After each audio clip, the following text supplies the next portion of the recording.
காங்கேயம் முத்துவின் original winners brand அரிசிகள், தரத்திலும் சுவையிலும் என்றும் நம்பர் 1.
ஆயிரம் கோடி ரூபாய்க்கு மேல் உள்ள நிதி நிறுவன மோசடி வழக்குகளை விசாரிக்க தனியாக சிறப்பு புலனாய்வு குழுவை நியமிக்க வேண்டும் என தமிழக அரசுக்கு உயர்நீதிமன்ற மதுரை கிளை அறிவுறுத்தியிருக்கிறது.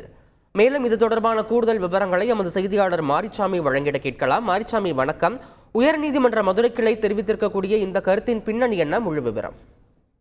1000 கோடி ரூபாய்க்கு மேல் நிதி நிறுவன மோசடி வழக்குகளை விசாரிக்க தனியாக சிறப்பு புலனாய்வு குழுவை அமைக்க வேண்டும் என தமிழக அரசுக்கு உயர்நீதிமன்ற மதுரை கிளை நீதிபதி அறிவுறுத்தி இருக்கிறார்கள்.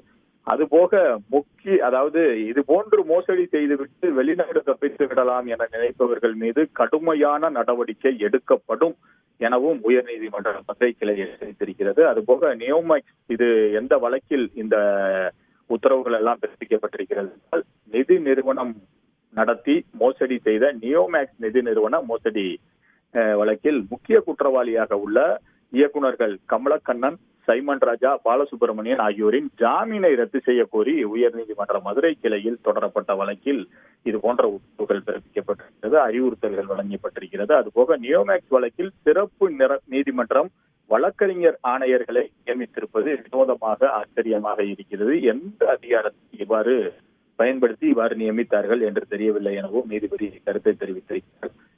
இந்த வழக்கின் பின்னணி பார்த்தோம்னால் மதுரை தலைமையாக கொண்டு நியோமேக்ஸ் ப்ராப்பர்ட்டிஸ் பிரைவேட் லிமிடெட் என்ற நிறுவனம் செயல்பட்டு வந்தது. பல்வேறு மாவட்டங்களில் அதன் அலுவலகங்கள் செயல்பட்டது. இந்த நிதி நிறுவனத்தில் முதலீடு செய்தால் அதிக வட்டி தந்து பணத்தை இரட்டைப்பாக்கி தர வேண்டும் என ஆசை வார்த்தைகள் முதலீடுகள் குறிக்கப்பட்டிருக்கிறது. இதனை 6000 கோடிக்கு மேல் முதலீடுகளை செய்திருக்கிறார்கள். ஆனால் கூறியபடி யாருக்கும் பணம் தராமல் ஏமாற்றப்பட்டிருக்கிறார்கள். இதன் பேரில் மதுரை பொருளாதார குற்றப்பிரிவு போலீசாரில் புகார் மனு அளித்திருக்கிறார்கள். இதன் அடிப்படையில் பல்வேறு பிரிவுகளின் கீழ் வழக்கு பதிவு செய்யப்பட்டிருக்கிறது. கைது செய்யவும் பட்டிருக்கிறார்கள். ஜாமீனில் வெளியே வந்த இவர்களின் தற்போதைய வழக்கை நீர்த்து போகும் விதமாக தொடர்ந்து செயல்பட்டு வருவதால் இவர்களுக்கு வழங்கப்பட்ட ஜாமீனை ரத்து செய்ய கோரி உயர்நீதிமன்ற மதுரை கிளையில் விருதுநகரை சேர்ந்த சிறிசங்கர் மற்றும் ராஜ்குமார் மற்றும் பலர் உயர்நீதிமன்ற மதுரை கிளையில் மனு செய்திருந்தார்கள். இந்த மனுக்கள் உயர்நீதிமன்ற மதுரை கிளையின் நீதிபதி தண்டபாணி முன்பு விசாரணைக்கு வந்த பொழுதுதான் அரசு தரப்பில் ஆஜரான வழக்கறிஞர் நம்பிச்செல்வன் நியோமேக்ஸ் நிதி நிறுவன மோசடியில் 26 நிறுவனங்களில் வங்கி கணக்கு பரிமாற்றம் முழுமையாக முடக்க செய்யப்பட்டிருக்கிறது. 5 முக்கிய வங்கி கணக்குகளிலிருந்து 40 கோடி ரூபாய் முடக்கப்பட்டிருக்கிறது என தெரிவித்தார். அப்போது இதனை பதிவு செய்த நீதிபதிகள் இது போன்ற நிதி நிறுவன மோசடி வழக்குகளில் ஏமாறும் மக்களின் நிலை மிகவும் வேதனை அளிக்கிறது. குற்றவாளிகளை விட பாதிக்கப்பட்ட மக்களின் நிலையைத்தான் முக்கியத்துவம் கொடுத்து பார்க்க வேண்டியிருக்கிறது. பொருளாதார குற்றப்பிரிவு வழக்குகளை விசாரணை செய்யும் சிறப்பு நீதிமன்றம் வழக்கறிஞர்கள் ஆணையர்களை நியமனம் செய்தது தவறு. முதன்முறையாக நியோமேக்ஸ் வழக்கில் வழக்கறிஞர்கள் ஆணையர்கள் நியமித்திருப்பது வினோதமாக ஆச்சரியமாக இருக்கிறது.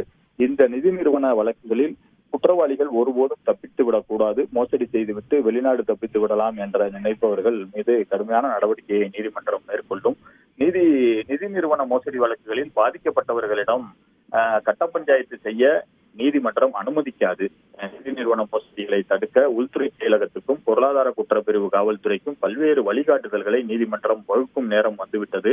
ஆகவே 1000 கோடிக்கு மேல் நிதி நிறுவன மோசடி வழக்குகளை விசாரிக்க தனியாக சிறப்பு புலனாய்வு குழுவை நியமிக்க உள்துறை செயலாளருக்கு உத்தரவிடப்படும் என கூறி நியமித்த நிறுவன வங்கி கணக்குகளில் உள்ள பண விவரங்கள் ஆகியவற்றை தாக்கல் செய்ய உத்தரவிட்டு விசாரணையை வரும் 21ஆம் தேதிக்கு ஒத்திவைத்திருக்கிறார்கள் நீதிபதி.